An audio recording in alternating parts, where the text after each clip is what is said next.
Okay, we're here. It's that time of year again. I have to be very honest. I think this is the least prepared that I've ever felt sitting down to talk about my anticipations list for Halloween Horror Nights 35 and on an anniversary year at that. So, needless to say, I am super excited. Going to the event is what I look forward to all year. But this year, HHN 35, I guess I'm having some interesting and kind of conflicted feelings about some of this, so let's get into it. Before we get too far into this though, for those of you that might not know me, my name is Carson. I love all things horror, but mostly I love Halloween Horror Nights at Universal Studios in Orlando, and that is exactly what we're going to be talking about here today. So I've been going to the event since 2009, so I have been to the event on a few big anniversary years, and this year is no exception since it is Halloween Horror Nights 35. So I'll be going in October. At the time of filming this, that's still a couple of months away, but there's no time like the present to go ahead and dive into my anticipation list. As I was saying right off the bat, I am feeling a little conflicted this year. Don't get me wrong, I'm super excited to be going again. My group and I will be doing another RIP tour. We're very lucky to be able to do that again this year since we had such an amazing time on our tour last year. So that being said, I will only be going one night. So I've got one night to fit all of this in and experience everything that I can. I've been following the speculation pretty closely. Nothing that was announced was a super big surprise. Everything kind of ended up being more or less what people were predicting. And while I am so excited to be going, I think my conflicted feelings about this year are because there is such a wide gap for me personally this year between the things that I am familiar with and I'm very excited for and the things that I either don't know a whole lot about or I'm just not personally feeling them. I've been really struggling with how to word a lot of this because I don't want it to come across as negative. I know that the second I get there, I'm going to have an amazing time. I know some of these houses that I might not rank very high on my anticipations list might surprise me. That has happened with me a lot. I've talked about it a lot in my previous videos. Sometimes the things that I don't think I'm going to enjoy end up being some of my favorite houses. So all of this is just kind of a wild prediction based on what I already know. And I never want anything to come across as bashing any of the creative team involved in this, any of the actors. It's just my personal opinion, how I'm feeling about the concepts before I step foot in the event. I want to just clarify one more time. I am excited. I just think that I'm not feeling as overjoyed as I think I should be for an anniversary year because I think back to 10 years ago, and I think about the lineup of houses then and how much I enjoyed a lot of what they had to offer that year. And not everything is going to be for you. And I think this is just one of those years that there's only a handful of things that are right up my alley. I've seen a lot of people very excited for a lot of the things on this list that I might not rank very high. And I might come out loving something and being more interested in something that I originally thought. But as of right now, I'm just not feeling that yeah, this is a great anniversary lineup for me personally, but this is not all about me. So let's go ahead and get right into it. I don't want to ramble on too long here. I just want to get this out there and put my feelings down as they were into the void out here online. So something always has to be last, and this year at number 10, Stranger Things. I don't really have a lot to say about this. We've seen it. The show ended. I thought that it drug on for too long and I didn't really think the ending was much to write home about. So there you have it. That's really all I have to say about this one. At number 9, Evil Dead Burn. So I have not seen this. I've heard some things about it. I think this is a very polarizing movie here. I've heard a lot of people really like it. I've heard a lot of people really hate it. I have not seen it yet. I've heard a few things about it. I don't necessarily feel like this is going to go on my Horror Nights homework list to watch this before the event this year, which is funny because I really loved the 2013, I want to say, remake, and I saw that one in the theaters and I actually said out loud, I hope this comes to Horror Nights. If this doesn't come to Horror Nights, what are we doing here? So I'm feeling kind of the complete opposite that I felt of one of the incarnations of Evil Dead that we've seen at the event. I know to expect a lot of gore going into this one. That's kind of a given with the Evil Dead franchise. but I don't necessarily feel like this is something that I need to dive super deep into before the event this year. And at number 8, this always happens, like all of the like IP big name stuff tends to congregate at the end. So I put Ozzy Osbourne at number 8. No disrespect, you know, rest in peace, Ozzy. My husband is super excited for this one. I think he's gonna like this one a lot. This is just another case of it's not something that means a whole lot to me, so it's not something that I'm putting at the very top of my list. But I think this one could be very neat. I think back to the Alice Cooper house that they did. I actually really liked that one. I know that wasn't one that a lot of people really liked that year, but I thought it was really neat. So we've seen a really amazing music house before, so I know that Horror Nights can definitely pull this off. And I know this is very meaningful to a lot of people, and a lot of people are excited to see Ozzy represented at the event. And that's great. I'm happy for them. Like I said, my husband is one of those people. I think he even said he wants to get an Ozzy shirt to be able to wear to the event. So I'm happy for him that he gets to have that moment of something that he's super into seeing. It's just, it's not for your girl.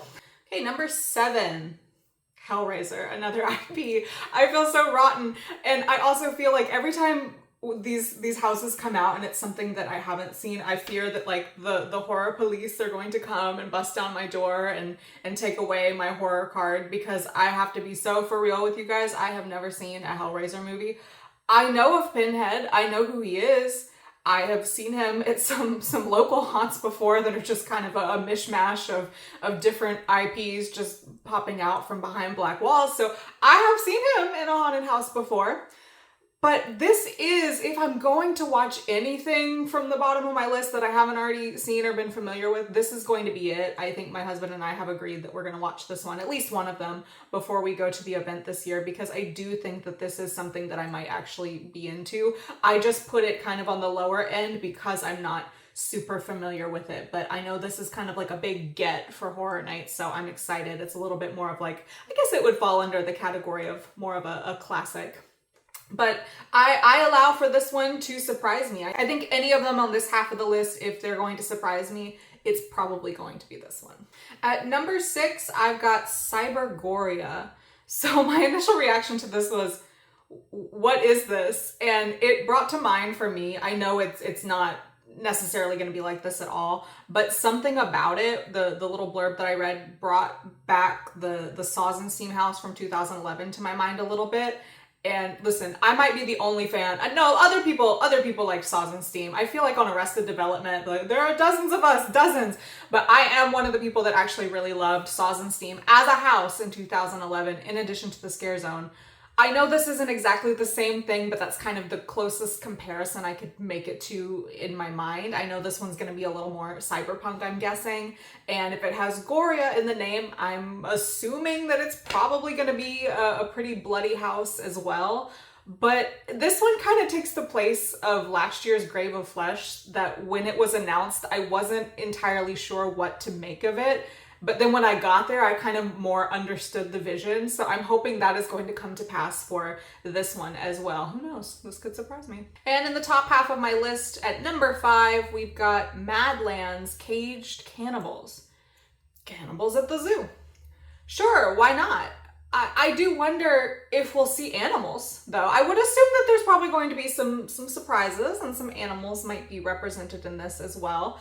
I think this is unique. I can't really compare this to much of anything we've seen before. I think this was the house that surprised me the most once it was announced. I know there was kind of an animal-ish theme that had been speculated, but once we finally found out it was cannibal tribes at a zoo, I think maybe that was kind of a surprise for some people. At least it was for me. This is one that I hope that the scenic design is really good for. I hope we see like a lot of things that you would see at a zoo, like different exhibits and different like enclosures and stuff represented, and kind of like a decrepit, rundown old zoo. I don't know, some fun little things here and there. I think there's a lot of potential to make this one really neat visually, so excited to see it.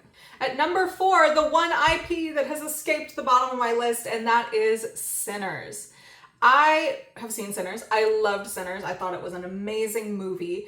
And I guess I was just surprised that we're actually doing it, that we're actually getting this for Horror Nights. This is a big one. And I know this is going to be a big draw for a lot of people to attend the event. This, to me, I don't feel like is going to be super scary, but I think it's going to be a very visually strong house, and I'm excited for that. I don't always have to be completely terrified to enjoy a house. Sometimes the ones that are really, really just beautiful, like think of LRT stuff from last year. A house that just is amazing scenically can always take a top spot for me, and I think this is one that we're going to see that happen with. And I think that the music and the sound design element is going to be particularly strong. I think it kind of has to with the subject matter of the movie. And I'm really excited to see this one. Now, I will say, if anyone is skeptical about this one, it's my husband. He really loved the movie too, but I think he's still a little bitter from last year because we both really like Fallout and we were excited for Fallout to come. But we also know from being on our tours and things like that, that with these IPs, they do kind of have limitations for what they can and can't do. And for him, Fallout never quite got there and really excited him or scared him last year. And I think my husband's a little concerned that there's going to be some restraints in this one that might not make it as good as we necessarily want to see it. So I don't know. I know it's always kind of a tricky thing with what you're allowed to do with these IPs and what you can't. So hopefully they will give us everything that we want to see in a Sinner's house. Number 3, alien abduction. I am so on board for this. I have seen recently the facade pictures that have been coming out and how big this facade is going to be.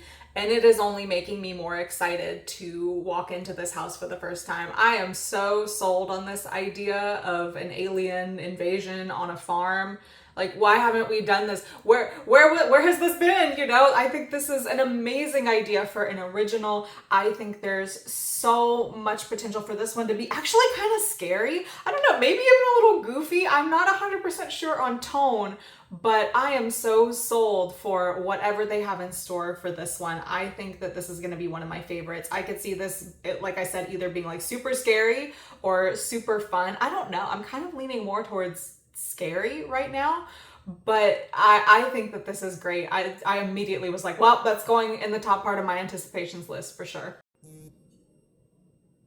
Number 2, HR Blood and Guts. He is back and I am so excited. I remember years and years ago the original house and thinking it was just so fun and so campy, and what an amazing time to bring back Mr. HR Blood and Guts, then an anniversary year. See, this is what I mean. It's like the things at the end of my list, I'm kind of like, okay. And then the things that I'm really hyped for, I'm really hyped for. It's just kind of that like middle gulf here in between, then that's where I'm feeling conflicted. But I am really, really hyped about this one.